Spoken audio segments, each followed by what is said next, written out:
मिष्टी और उसकी जेठानी सुनिधि घर के कामों में उलझी हुई आपस में बातें कर रही थीं। मिष्टी, जल्दी से ये सारे काम खत्म करके रसोई में चलते हैं, आज दीदी आ रही है। अगर आते ही उन्हें चाय नाश्ता नहीं मिला तो मम्मी जी फिर शुरू हो जाएंगी, और तुम तो जानती हो मम्मी जी जब बोलना शुरू करती है तो किसी की नहीं सुनती है। मिष्टी और सुनिधि सुगंधा जी की बहुएं हैं। बहू कभी बेटी नहीं बन सकती, बहू तो दूसरे घर से आती है, अपनी थोड़ी ही होती है। इस सोच को मानने वाली महिला है। पहले सुनिधि को अकेले ही माँ बेटी के ताने झेलने पड़ते थे, लेकिन जब से मिष्टी शादी करके आई है, सुनिधि को भी एक दोस्त मिल गई। दोनों की आपस में खूब बनती है और हर बात एक दूसरे से शेयर करती है। दीदी 3 बज गए हैं, चलिए पहले खाना खा लेते हैं, मुझे तो बहुत जोरों से भूख लग रही है, नहीं तो अभी सबके नाश्ते का टाइम हो जाएगा और हम लोगों का लंच डिनर में बदल जाएगा। मिष्टी ने हंसते हुए कहा तो दोनों खाना खाने के लिए रसोई में ही बैठ गई। 2-4 निवाला खाया ही था कि तभी बाहर से सुगंधा जी के चिल्लाने की आवाज आई। सुनिधि, मिष्टी, कहाँ हो तुम लोग? न जाने क्या करती रहती है दोनों। देखो, सीमा और दामाद जी आए हैं। सुगंधा जी की आवाज सुनते ही मिष्टी अपने खाने की प्लेट छोड़कर उठ गई। दीदी, आप अपना खाना खत्म करिए, मैं देखती हूँ।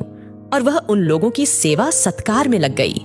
सीमा, सुगंधा जी की बेटी, ने चाय का पहला घूंट लेते ही नुक्स निकालना शुरू कर दिया। भाभी, घर में शक्कर खत्म हो गई है। क्या फीकी सी चाय बना लाई हो? तुम्हें तो पता है ना, मैं फीकी चाय नहीं पीती हूँ। अरे मेरा नहीं तो कम से कम संजय के बारे में ही सोच लेती। इस घर के दामाद है वो, क्या सोचेंगे कि ससुराल में 2-2 भाभियों के होते हुए ढंग से 1 कप चाय भी नहीं मिलती है। बेटी के बोलते ही सुगंधा जी को भी बोलने का मौका मिल गया, और वो कहाँ पीछे रहने वाली थी व्यंग बाण छोड़ने में। अरे बिटिया, तेरे हाथों की तो बात ही कुछ और है। मैं तो खुद अच्छी चाय पीने के लिए तरस जाती हूँ। एक तो थी, दूसरी भी वैसी ही आ गई है। मेरी तो किस्मत ही खराब है। पता नहीं इस घर का क्या हाल होगा। मिष्टी का उतरा हुआ चेहरा देखकर सुनिधि ने नाश्ते की प्लेट मिष्टी की तरफ बढ़ाते हुए बोली। मिष्टी बिना कुछ बोले रसोई में आ गई। उसे मेहमानों के सामने बोलना ठीक नहीं लगा। जाने दो मिष्टी, छोड़ो ये सब बात। इन लोगों की तो आदत है हम लोगों के काम में कमियां निकालने की। तुमने सुबह से कुछ खाया नहीं है, चलो तुम भी अब नाश्ता कर लो। मैंने हम दोनों के लिए चाय भी गर्म कर ली है, आओ बैठो इधर। मिष्टी ने उदास होते हुए कहा, पता नहीं दीदी, जितना अच्छा करने की कोशिश करती हूँ उतना ही सब खराब हो जाता है। मैंने चाय में शक्कर ज्यादा डाला था, फिर भी सीमा दीदी को चाय में शक्कर कम लग रहा था। कम से कम जीजा जी के सामने तो हमारी बेइज्जती नहीं करनी चाहिए थी ना।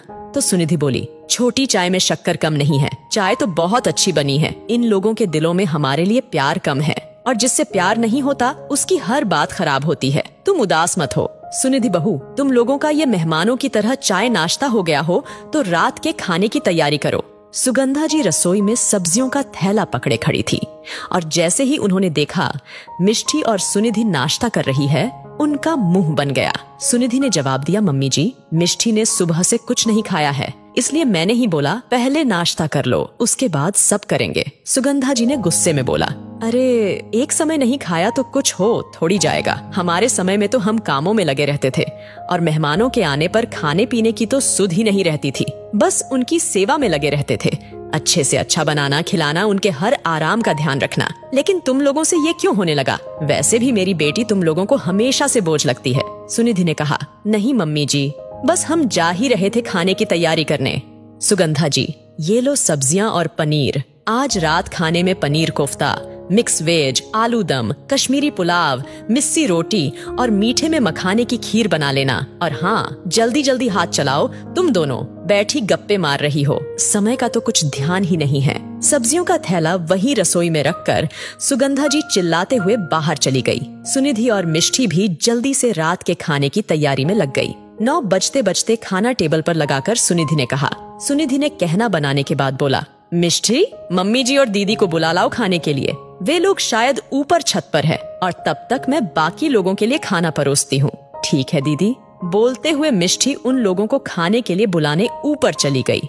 मिष्टी ने अनजाने में सीमा को सुगंधा जी से कहते हुए सुना, माँ, तुम मिष्टी भाभी पर नजर रखा करो, किससे बात करती है, क्या बात करती है, किसका फोन आया है। भाई की पसंद के आगे हम कुछ बोल नहीं पाए, लेकिन माँ तुम ही सोचो, वो लड़की हॉस्टल में रहकर आई है, वहाँ कौन देखने गया था कि क्या करती थी, कितने लड़कों के साथ घूमती थी। मैंने तो तभी कहा था, ऐसी लड़कियां क्या किसी की गृहस्थी बसाएंगी? ऐसी लड़कियों का तो कोई चरित्र थोड़े ही होता है। मिष्टी ने गुस्से में जवाब दिया, क्या हॉस्टल में रहने से किसी का चरित्र खराब हो जाता है, या उसके पुरुष मित्र होने से, किसी के साथ घूमने फिरने से, उठने बैठने से, बात करने से, हंसी मजाक करने से कैसे किसी का चरित्र खराब हो सकता है? चरित्र मापने का ये कौन सा पैमाना है जिसमें सिर्फ लड़कियों का चरित्र मापा जाता है, लड़कों का नहीं? लड़के तो किसी के साथ कुछ गलत भी कर दे तो भी उनका चरित्र साफ रहता है। दोष तो उन बेचारी लड़कियों का होता है जिसके साथ गलत भी होता है, और उनको समझने की जगह लोग उन पर ही दोष लगाते हैं। लड़के भी बाहर रहकर पढ़ते हैं, नौकरी करते हैं, तो उनका चरित्र भी खराब होना चाहिए ना। सिर्फ लड़कियों का क्यों? हर बार लड़कियों को ही चरित्र प्रमाण पत्र देना पड़ता है, लड़कों को क्यों नहीं? सच कहते हैं लोग, औरत ही औरत की सबसे बड़ी दुश्मन होती है, दूसरा कोई नहीं। अचानक से मिष्टी के वहां आ जाने पर और उसके जवाब को सुनकर माँ बेटी हड़बड़ासी गई। सुगंधा जी ने मिष्टी पर चिल्लाते हुए कहा, मिष्टी, ये क्या तरीका है अपनी ननद से बात करने का? तुम्हारे माँ बाप ने ये भी संस्कार नहीं दिए कि बड़ों से कैसे बात करते हैं? मेरे माता पिता ने तो बहुत अच्छे संस्कार दिए हैं मम्मी जी, लेकिन शायद आप भूल गई हैं। आपके सामने दीदी मेरी बुराई कर रही है, मुझ पर चरित्रहीन होने का आरोप लगा रही है, और आप कुछ नहीं कह रही हैं। और सही कहा दीदी आपने, हॉस्टल में रहने वाली लड़कियों का तो कोई चरित्र नहीं होता, चरित्रहीन होती है। चरित्र तो सिर्फ घर में रहने वाली लड़कियों का होता है। गलती मेरी है जो मैंने आप लोगों को अपना समझा। आज मिष्टी ने पहली बार उन लोगों का विरोध किया था और ये तय कर लिया था, अब से किसी की गलत बात नहीं सहन करेगी, फिर वो चाहे कोई भी हो। सुगंधा जी और सीमा वहीं मिष्टी की कमियां निकालते हुए बैठी रही और मिष्टी उनको छोड़ अपने कमरे में आ गई।